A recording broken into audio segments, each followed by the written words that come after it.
When we say food, we are talking about the material with which we build this body. Right now, physically, what we consider as ourselves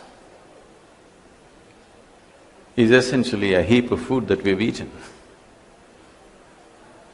So how can we not pay attention to this? Because it is the building material with which we are building this body. And when we build something, we must know towards what purpose we are building it. If you want to build this building, however wonderful the design is, still the material that goes into it makes the difference. So the design may be great, but what kind of material we actually structure this body with makes a whole world of difference. Right now, largely in every culture, people are eating the way they are eating because our fathers and mothers ate that way, our grandfathers and grandmothers ate that way, and it goes back.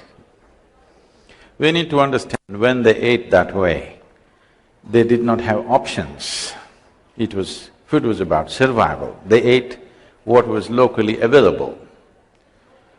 And what they ate on that day became the next day's culture.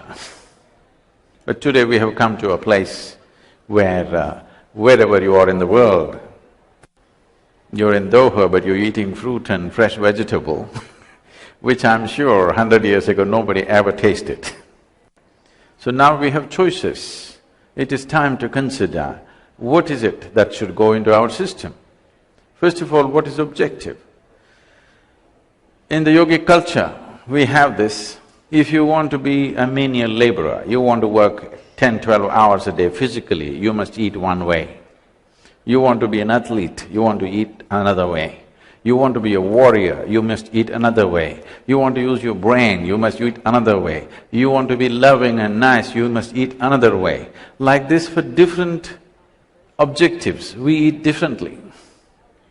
So bringing a little bit of awareness about this, whatever I say now is not hard and fast do's and don'ts. This is about conducting our life more consciously. Every aspect of our life, whatever we do, if we simply move our hand like this unconsciously, it moves one way.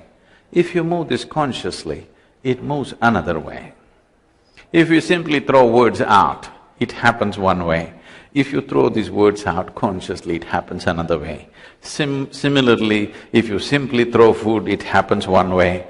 If you consciously take it in, it happens another way. So the idea is to bring awareness and consciousness to every aspect of life, including the food, which is an important part. Food may not be, for many people, a deciding factor because their life may not be so precise in requirement, but definitely plays a significant role. For example, taking myself as an example, the level of activity that happens in our day-to-day life, we are 7 days of the week, 365 days working, 20 hours a day at least. For almost 25 years, I managed with only 2.5 hours of average sleep per night. Now I'm getting little lazy and I'm stretching it to 4 hours or sometimes a little more. The choice is this: do you want to live? Have we come here to live and experience life, or are we here to somehow avoid life and die one day? If you're sleeping 8 to 10 hours a day in 24 hours, that means you're effectively sleeping away 45 to 50% of your life. So whether instead of if you live for 100 years, you're actually awake only for 50 years of your life, which is a sheer waste of life. So this must be very clear. Are we here to experience and know the vibrance of life in its fullest depth and dimension, or are we here to somehow pass it and be done with it?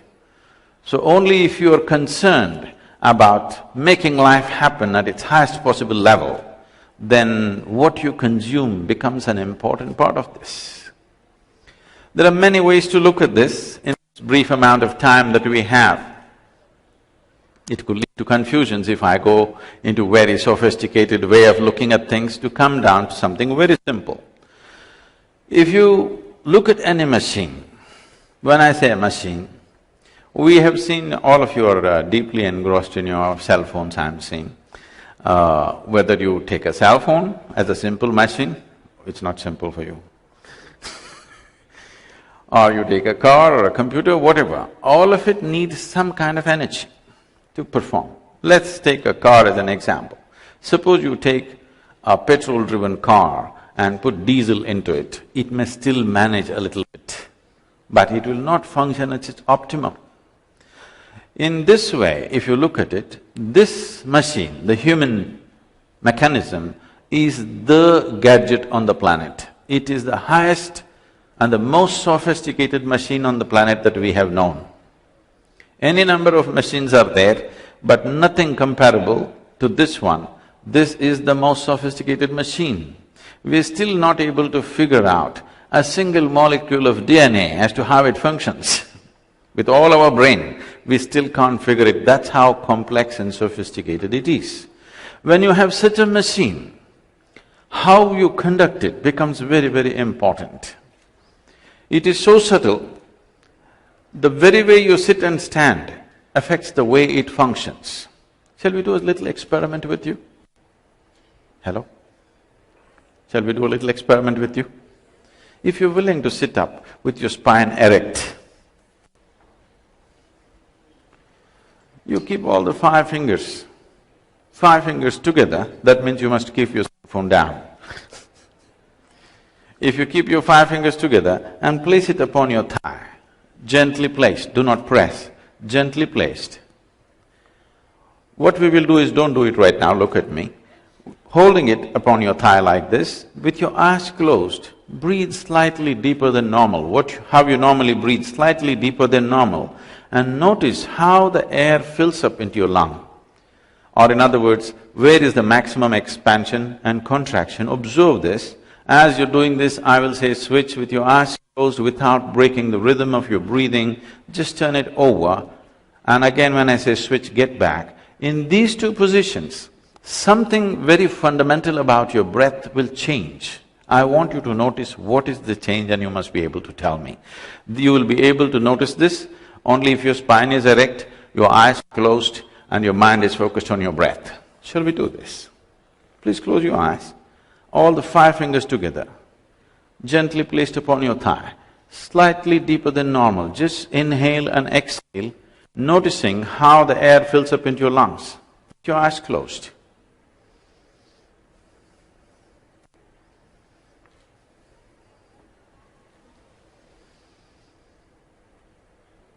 Switch, turn your hands over.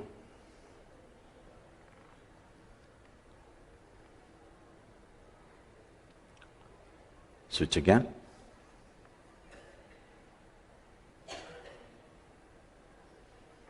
Please open your eyes. Do you notice some change between the two? Can you tell me what's the change?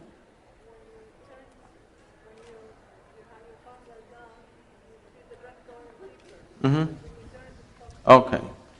What is happening and what she said is, when you hold the palm facing down, you will feel the expansion more in your diaphragm region. When you do this, suddenly it moves a little higher up in the chest. Why this is happening is, among the three lobes in the lung, if you keep your hand facing down, the maximum expansion and contraction happens in the lower lobe of the lung. If you just turn it around, it moves to the middle lobe of the lung. This is just by turning your hand over, the very way you breathe is altering itself. It's not just the breath, the very way the life energies function in the body are altering themselves simply because you turn your hand over. How many times in a day, unconsciously, do you do this? Now you're setting yourself into a turmoil and hoping to be peaceful. Life does not work like that on this planet. This is like you sit in your car, you don't know what these three pedals are, kick any one of them whenever you feel like it, and you know what a jerky driver you will be. Right now, please see this is what is happening. It is not that you do not know peace in your life. It is not that you do not know joy or ecstasy in your life. It is not that you do not know love in your life. You know all these things, but none of them are steadily there. It's jerky, because the driver is jerky, because the driver knows nothing about the machine. You have been gifted with the most sophisticated mechanism in the universe that we know, and you're handling it like it's a crude thing. So once you have a machine like this, it's important what kind of fuel is going into the system. When we say what kind of fuel is this machine designed for? As I said, there are many ways of looking at it. The simplest way is alimentary canal. From the mouth to the anal outlet, digestive process happens on many different levels. Now, what kind of food is this digestive system designed for?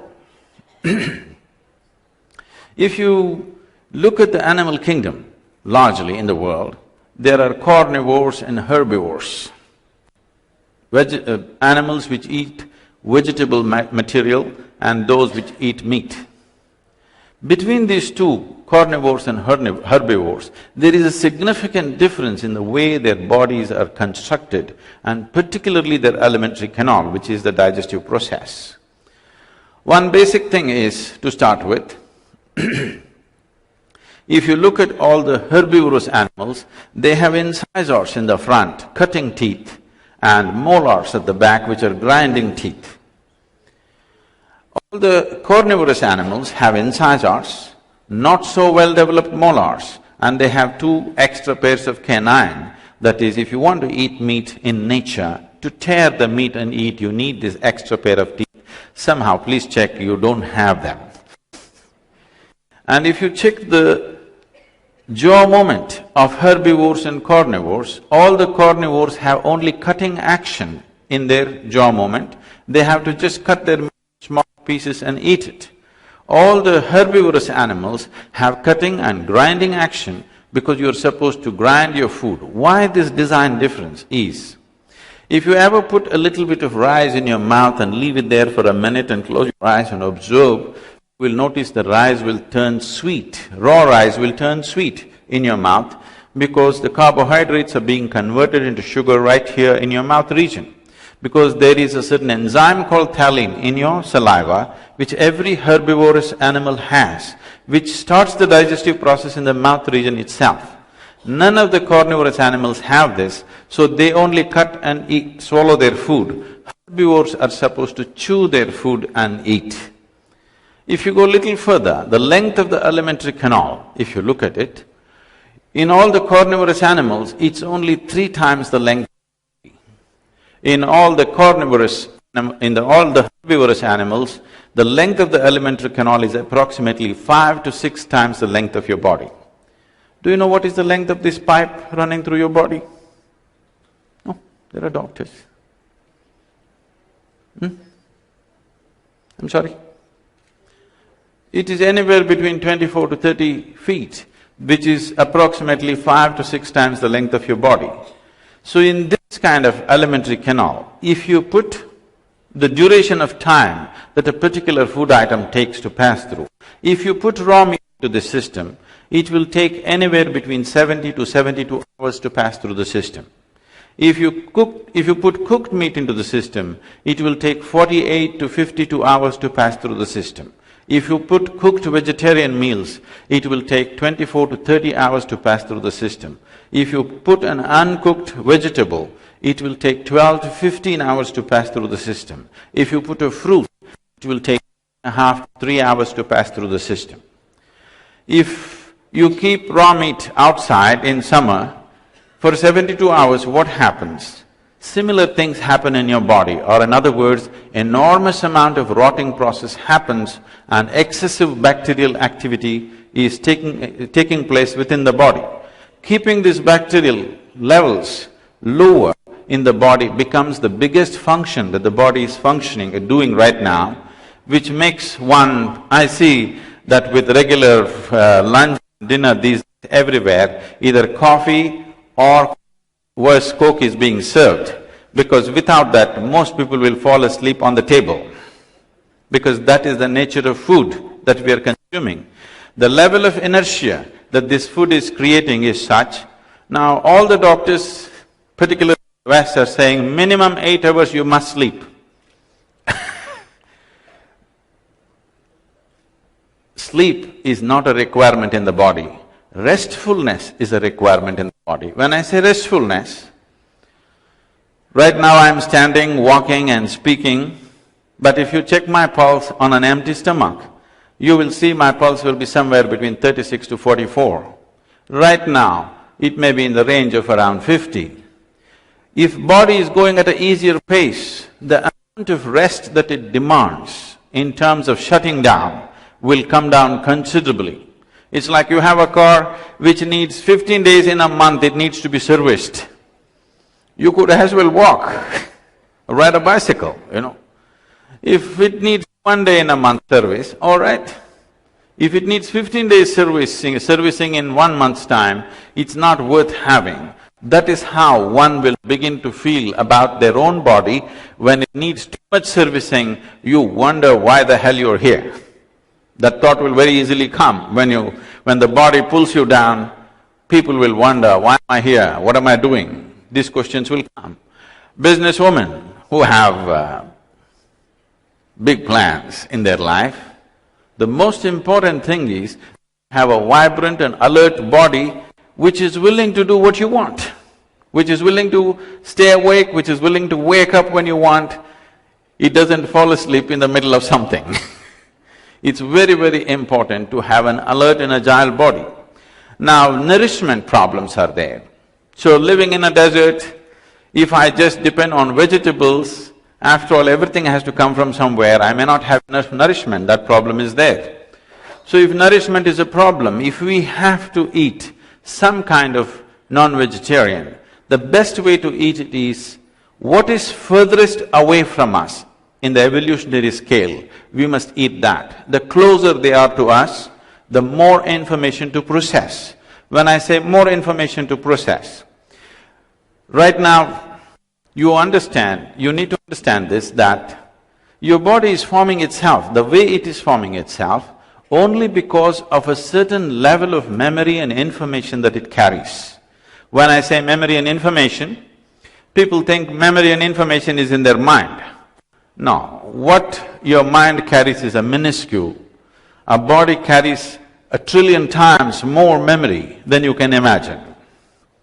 For example, Michelle, do you remember your great-great-great-great-grandmother, how she looked? No. You don't remember how your great-great-great-great-grandmother looked, but her nose is sitting on your face right now, because your body remembers. Your body remembers how your forefathers were 1,000,000 years ago. It is not forgotten. You might have forgotten, but your body remembers. There's a phenomenal amount of memory in every cell in this body.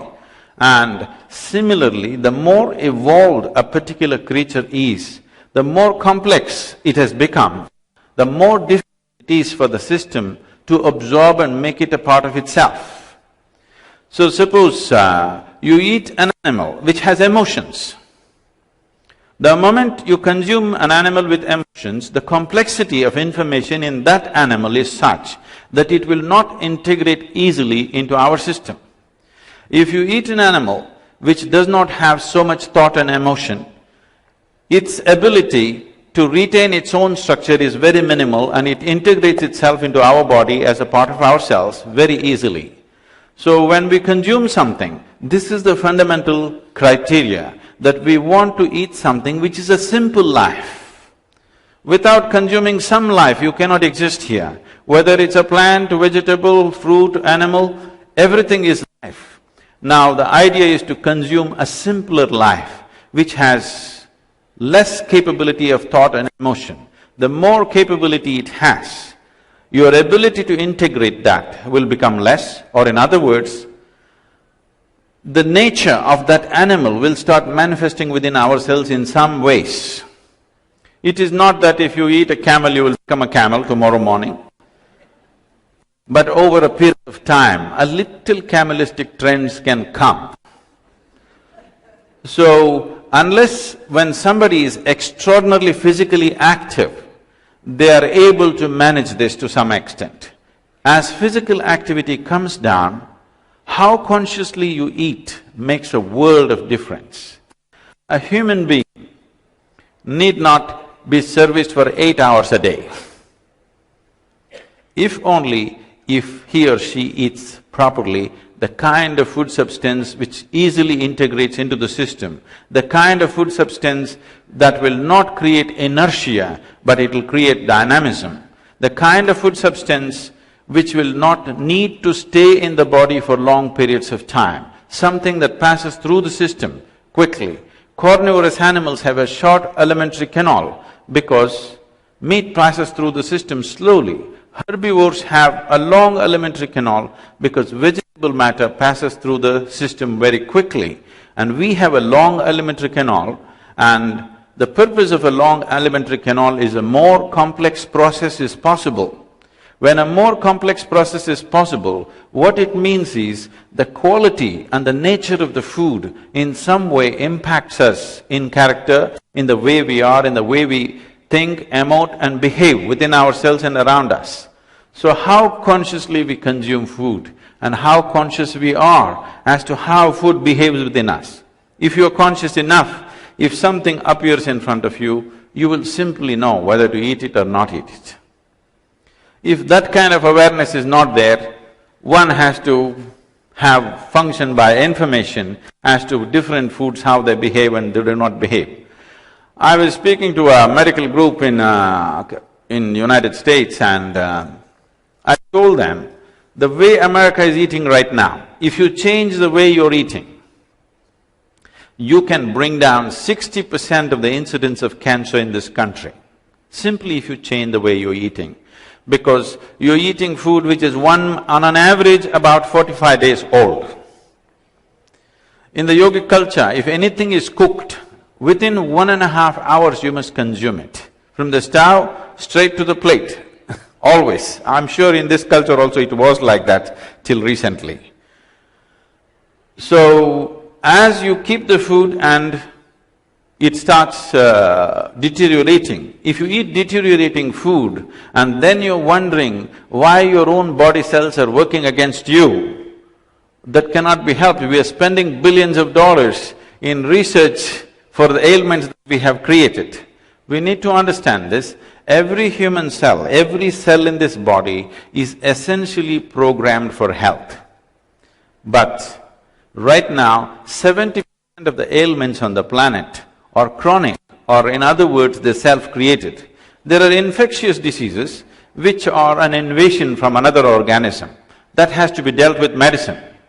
All the chronic ailments, whatever it is manufactured from within. Why would our own body manufacture ailment for us? Simply because without understanding the fundamentals of how it functions, and one important part of it is what we consume and how we consume.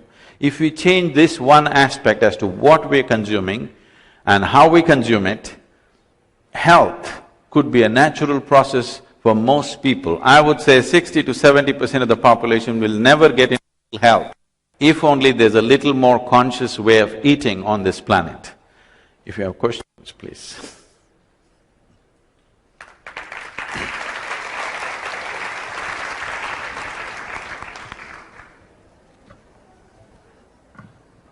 Please.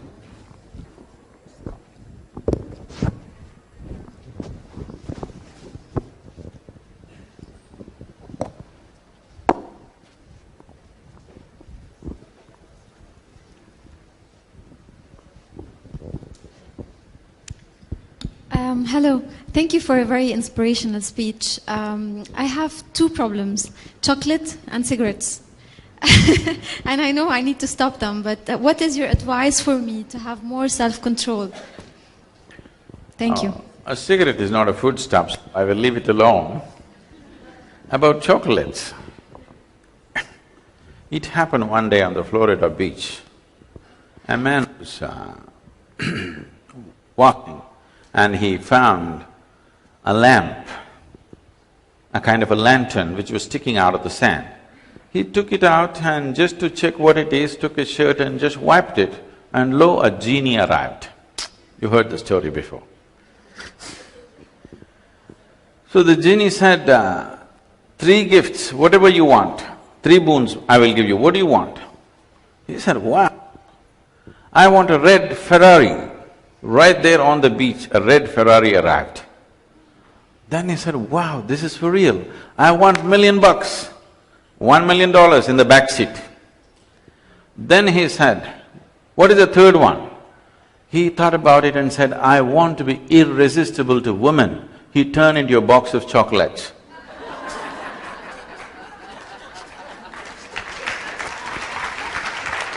So, when it's something so precious in a women's conference, I won't put chocolate. Chocolate is a very positive thing. The problem with chocolate is you're eating with sugar, okay? If you just eat chocolate, it's a very wonderful thing to eat. But you're mixing with such enormous amount of sugar, which will definitely cause damage to the system. If you can eat it without the sugar, that'll be great. And similarly for the cigarette, without the tobacco, if you smoke it, it would be great.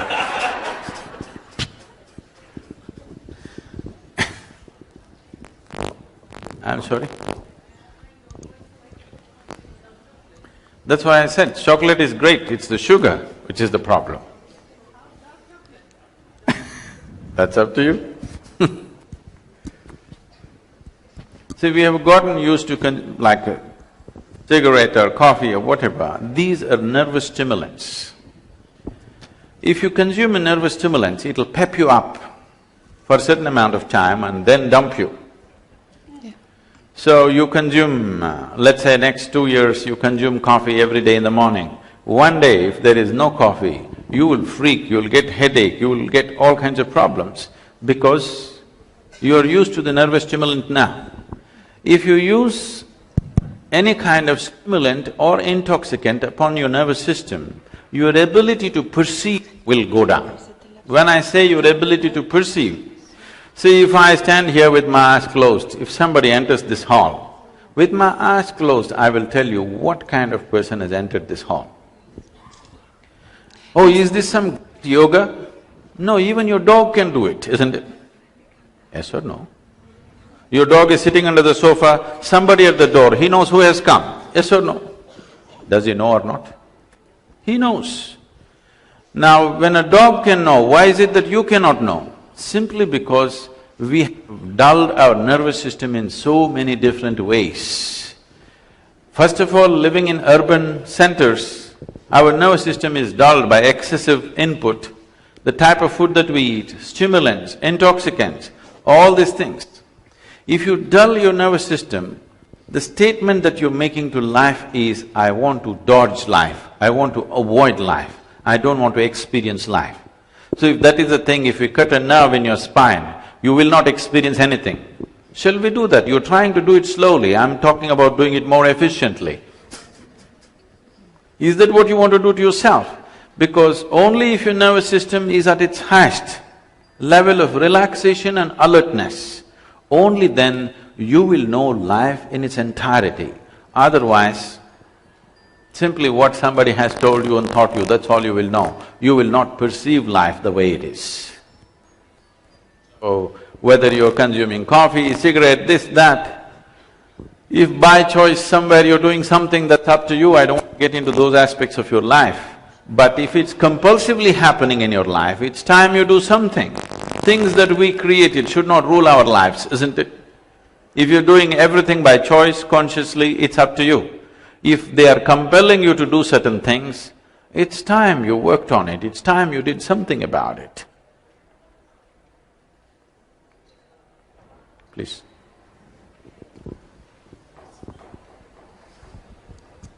Oh, it works only if you speak. Yeah, it's okay. Hello. But if sometimes we cannot waive stress, and that's why we are consuming more caffeine, more sugar, whatever, it's chocolate or more carbohydrates.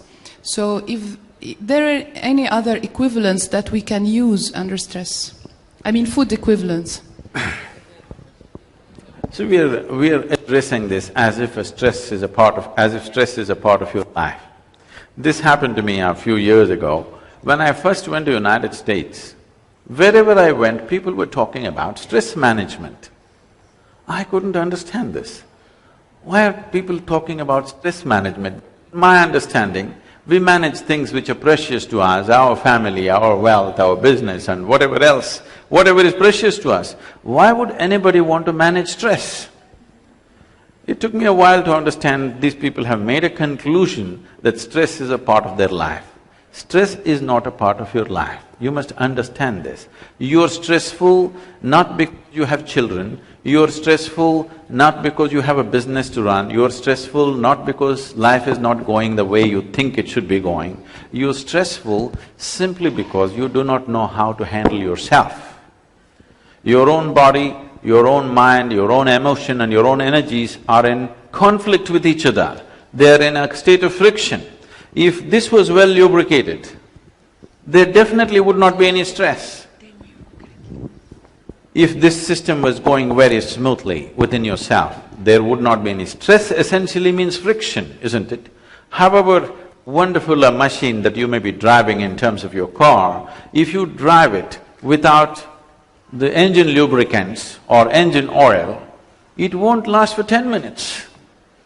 The same thing goes for this. If the necessary lubrication is not created, if the necessary alignment is not happened within you, then everything seems stressful. Have you at least noticed this much? What one person thinks is very stressful, another person is dealing with it effortlessly? Yes or no? So it is not a situation which is stressful, it is your inability to manage yourself. When you are given such a sophisticated machine, what I am asking you is, did you ever read the user's manual? No? Did you ever pay attention as to how this functions? Now we just did one simple experiment, this and this. Every day you're doing it, but you think you don't have to pay attention to this. There is a system, there is a whole science as to how to bring attention to every aspect of your life. The very way you sit, stand, breathe, eat, every aspect of your life, if you handle it consciously, you will see it will become something else. There is a whole science. As there is a science and technology to handle the external, there is a whole science and technology to handle the internal. You have to invest certain amount of time in that. We are at a Who's business… speaking, please? We are here, I'm here. Oh. We are at a business women conference. Can you give me in three practical steps how we can manage to be vegetarian, to do yoga, and to manage all the problems that we have around us in this world? In three steps. 1, 2, 3. Practical. Okay. Practical.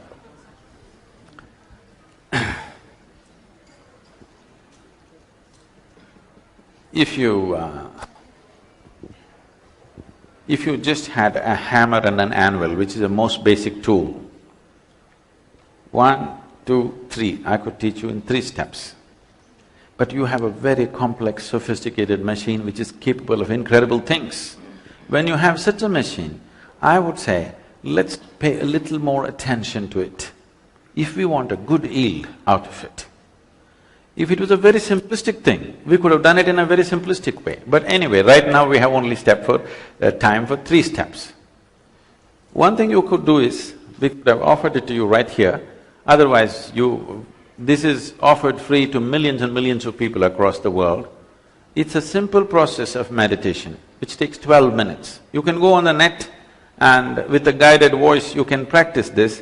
It is a technology for well-being. It is not a philosophy, it is not an ideology, it is not a religion, it is not a belief system, it's just a technology for inner well-being. 12 minutes you invest on this. In your diet, make 40% of your diet into fruit and vegetable which is fresh and alive, live cells, not dead ones.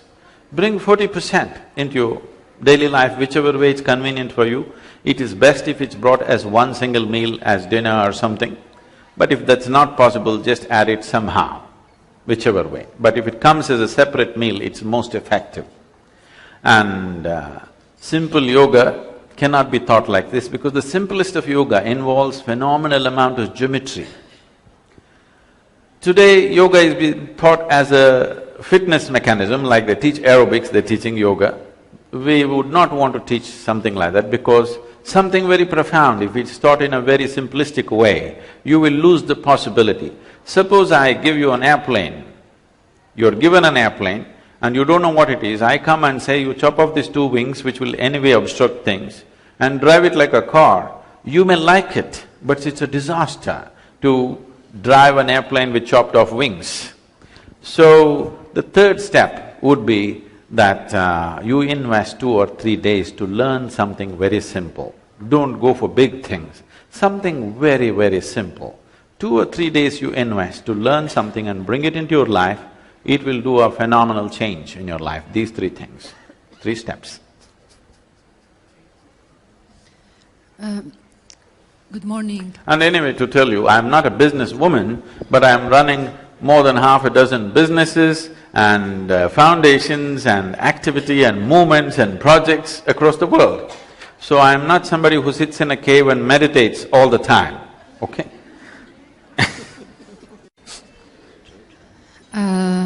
Good morning. Thank you very much for your lovely speech. I'm not a businesswoman. I'm a legal expert for the National Human Rights Committee in Qatar. My name is Hala. Actually, he's a very clever person who invited you to this conference. I'm really very enthusiastic to know your opinion about the concept of business and investment, because most of business in this capitalism world, it's about accumulating money and reinvested and accumulating money and again reinvested and have ambitions. You have said those women who have a very big plans, I can feel that it has been sarcastic with your compassion with people who have running after big achievements and big plans. So does business conflict with enlightenment? Not at all. I don't think… This is the question. At no point was I sarcastic. What I told her yesterday was, she said she has big dreams. Yes. If you have big dreams, the bigger they're better. And if they're very big, you must understand, you will never get to make it happen in a short span of lifespan that a human being has. If your dream is really big. If your dream is so big, if you take one step in that direction, it's a success. Other people may think otherwise, it doesn't matter, but because you have such a large, big, huge dream in your mind, what you do may not manifest today, but you have taken the right step and set into motion a possibility which will happen over a period of time. That was not said in sarcasm, that was said because she was feeling depressed, the things that she wants are not happening. I said, the bigger your dream is, the more it will not be fulfilled, but it's okay. But we have taken a few steps in the direction and that's what makes it happen.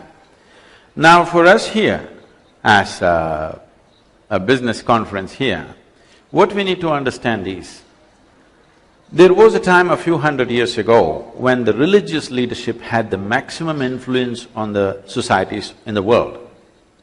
In the after that, military machines built themselves big and military leaders became the most influential leaders. In the last 100 years, democratically elected leaders have become the most influencing factor on the planet. But in the next 10 to 25 years, you will see that business leaders, economic leaders will be the biggest influence on the planet. But economic or business leaders have come with a tag around their neck, as you were mentioning, that they are vested interest, they're only interested in their profit.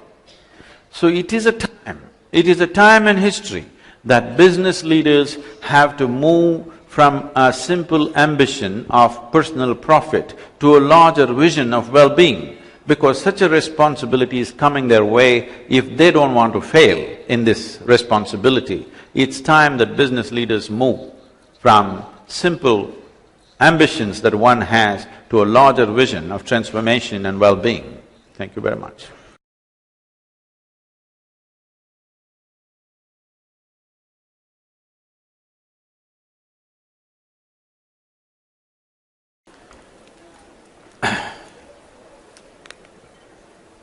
When we say food,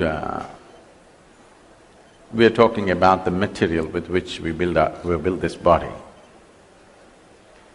Right now, physically, what we consider as ourselves